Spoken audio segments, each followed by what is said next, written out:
So that was a movie. I trying to process this film still, and I don't really know what to do with it. So, hi, I'm Mac from movieguy.com, and this is a review of Redeeming Love. For those of you new to my channel, I'm a blind film critic, so what you're going to get is talk about audio description. There really aren't a lot of visual effects in this film, so it's not like you're missing out on, what does the monster look like? The monster in this film is man. Men are the monsters. Yeah. Anyway, so what is Redeeming Love? Redeeming Love is a faith-based film which was released earlier this year, actually to theaters, made about a little under $10 million, released from Universal Pictures. It's a legitimate film. It's not some, thing that you just found on the floor somewhere. It's a real thing. It happened. It's currently on Peacock. It's got audio description. And some interesting facts before we get into this, because this film is not something critics are loving. Because I know critics, they look at faith-based movies and they're like, cool, no. And I'm definitely guilty of that too, when I can tell that the production values were on, like, the budget of somebody in their backyard. But this time, somebody was like, hey, what if we got an actual director?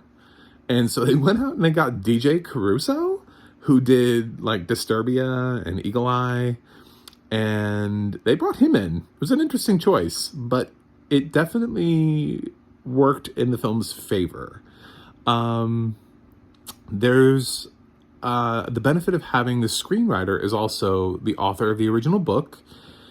I guess the book was a big enough success that there's also a charity that I was informed during the credits that if I was a victim of human trafficking, that there was a charity called the Redeeming Love Fund or something that I could contact. So this is a thing. I don't know how big the book was. I don't know if it's really big in the world of churchgoers. Maybe it is. Maybe that's why the film did a little bit of money at the box office.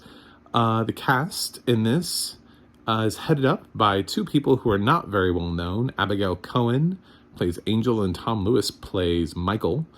And then it's got, like, Eric Dane and Nina Dobrev and Fabke Janssen and Logan Marshall Green. And they're recognizable names. I mean, they all have film credits to them and TV credits, so we know who they are. However, I don't think those four people alone would have gotten people to a film. So they're there to sort of, I think, help legitimize the film, but I don't know that they really do that. And I don't really know that they're very good in the film also. I would say Logan Marshall Green does an okay job, but Eric Dane's bizarre performance is not one that I would I would remember. It feels very cartoonish at times. He's too bit of a cartoonish villain. So, Redeeming Love. Our main character goes through a lot. I don't even know where to start with this film. This film tries to tackle a lot. Prostitution, abortion, racism, pedophilia, just a lot. And violence, and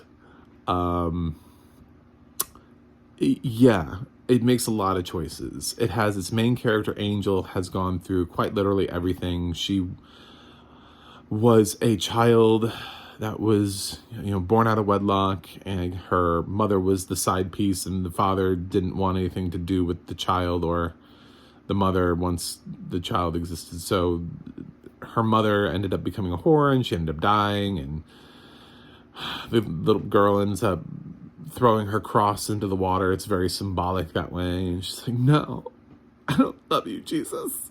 You took my mom. And so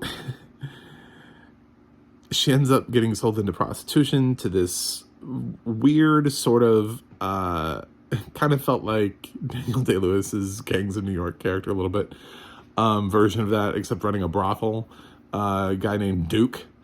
who is very much suggested to be a pedophile, who renames her Angel and says, "Oh, you're my little angel." He's got this weird Scottish thing going on. And she ends up getting out of that, but then she ends up in another brothel that's just run by a woman named Duchess. So she goes from Duke to Duchess. It's really, like, are they all? If she kept going, was she gonna be in like the Countesses, like, or the Baron? Like, what is good? Do none of them have real names? Just the Duke and the Duchess. Anyway, so but so she's like the top, and there's an actual like lottery of for men who get to spend time with her. Like, names are pulled out of a hat. And guys are like really frustrated when they don't, and they're like, "Oh, I still haven't gotten the time and the pleasure of having Angel's company," you know. This is set back in like the 1800s, and the gold rush. Think gold rush time, and so yeah. So she's at one point she mentions she's, I guess, thousands of men. And interestingly enough, this film does not touch on sexual transmitted diseases, which you would think this would be an excellent movie to talk about that in. We don't talk about that. So, not that the mother might not have had that problem, but Angel seems to be fine in that department. So one day, we meet Michael, who's a farmer, who prayed to God and said, "God, give me a wife." And there was the sign from God that the wife that God chose for him was Angel, the prostitute. So he's like, "Oh, God, you're silly. You got a sense of humor." So he he does his best Matthew McConaughey impression and pursues Angel. And instead of paying for sex with her, pays to talk to her and is like, "I'm going to take you out of here and marry you." And she's like, "No, who are you? You're weird." And that's basically their courtship. But eventually, he ends up getting her out of there because of something. I don't want to spoil the entire movie for you. And then they begin this sort of relationship where she learns that he's not weird, other than the fact that he believes that God gave her to him, you know, put her in his path. And he's actually this really nice guy and very gentlemanly, treats her well, very respectful, doesn't care about her past. And then she starts doubting her own self-worth, and that's what sort of like what the second half of the film becomes about, is Angel never feeling worthy enough. That's the redeeming love part of the story, is that this love that Michael has for her redeems her in the end. And of course, Michael would say it's the redeeming love of Christ, or somebody would tell me that, I'm sure, that's what I'm supposed to take away from this. It's not very heavy in the faith-based area, and there's so much in this film that is, you know, like rape and scenes and the suggested pedophilia. There's a lot of stuff that happens in this film that doesn't normally happen in all the other faith-based films I've seen before that try to keep it sort of up and family friendly, you know, like Miracles from Heaven and Heaven is for Real, and Breakthrough and stuff like that are sort of motivationally, God comes through in the end type of story. This is very dark. This is the complete opposite of all of that. This is not a fun film to watch, but it's one that really made me think. And I know critics hate this film. There's a huge disparity. It's got like a 12% on Rotten Tomatoes, but like a 95% audience score. And then on IMDb, it actually has like a 6.7, which is like 2 full points ahead of The Bubble, you know? So, and so the audiences are not hating this. I didn't hate this. Is there bad acting? Sure. Is the film edited necessarily the best way that it could have been? No, it's not. It feels like, though, that in the editing department that they cut out scenes maybe to get the PG-13 rating because they knew that they couldn't release an R-rated Christian film and that people would show up. So this film does really push the boundaries, I felt like, of the PG-13 rating. But because there's no cursing, they were able to get away with all of the thematic material, heavy thematic material. I'd say this is a hard PG-13. I would not put little kids in this film. I don't even know that I would have a 13-year-old watch this film, to be totally honest. If I had a 13-year-old, I know PG-13 is parental guidance suggested for children under 13. I'm not really sure I would want a 13-year-old watching this, but that's up for parents to decide. Just check your material before you bring the family in.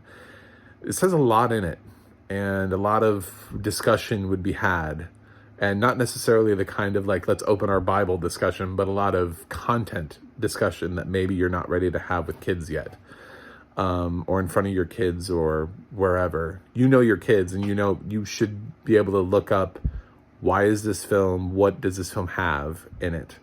Maybe you read the book. I don't know. Do your research. But overall, I liked the film. I did. I'm not ashamed to say it. I feel like it did enough for me, and it challenged me. It got me invested in characters. I think Abigail Cohen does a great job. I think there is bad acting here. I don't agree with all of the choices made, and the story is incredibly difficult. But if this is in a thumbs up, thumbs down, rotten, fresh world, this is a thumbs up fresh for me. This is a recommend over a not recommend.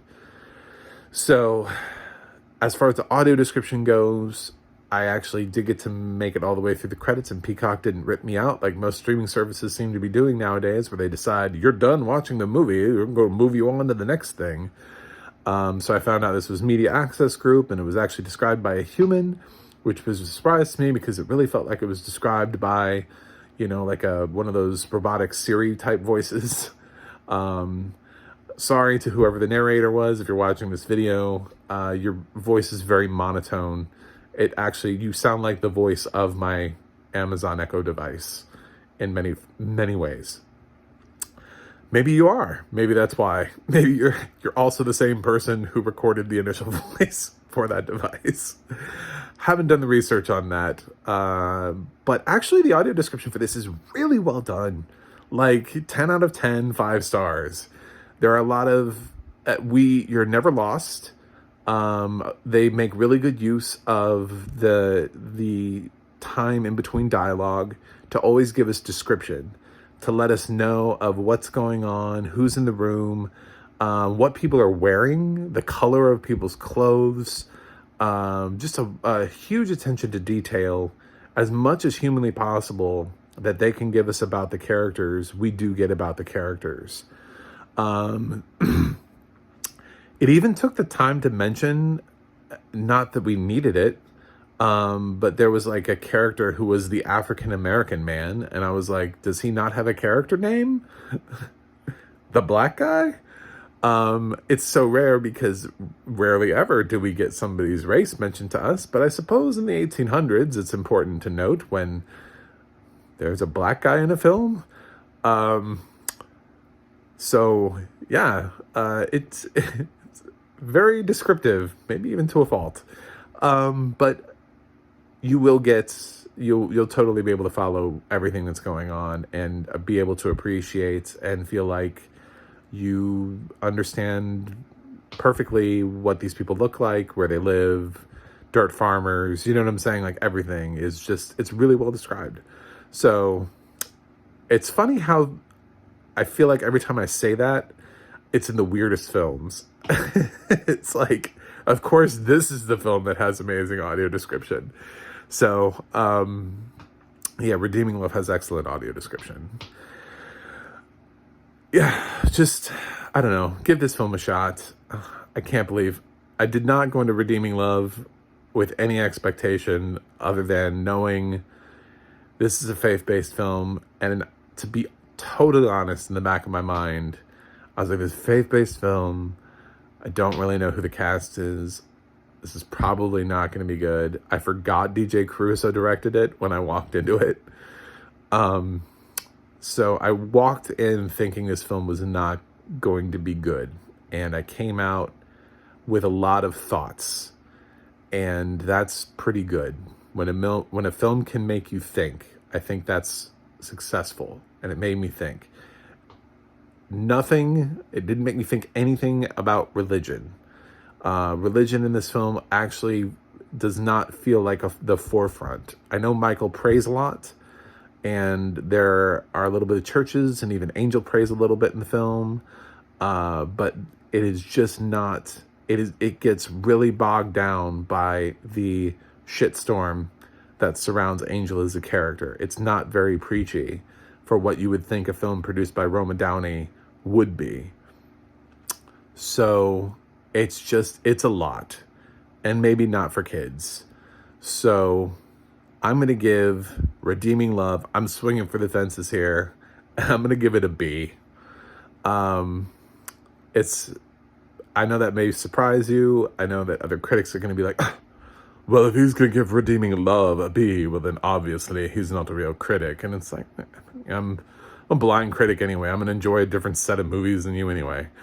This is, so, yeah. So check it out. It's on Peacock. I don't know for how long. I don't know if it's one of those 45-day things and it disappears and it'll come back, or where it'll go.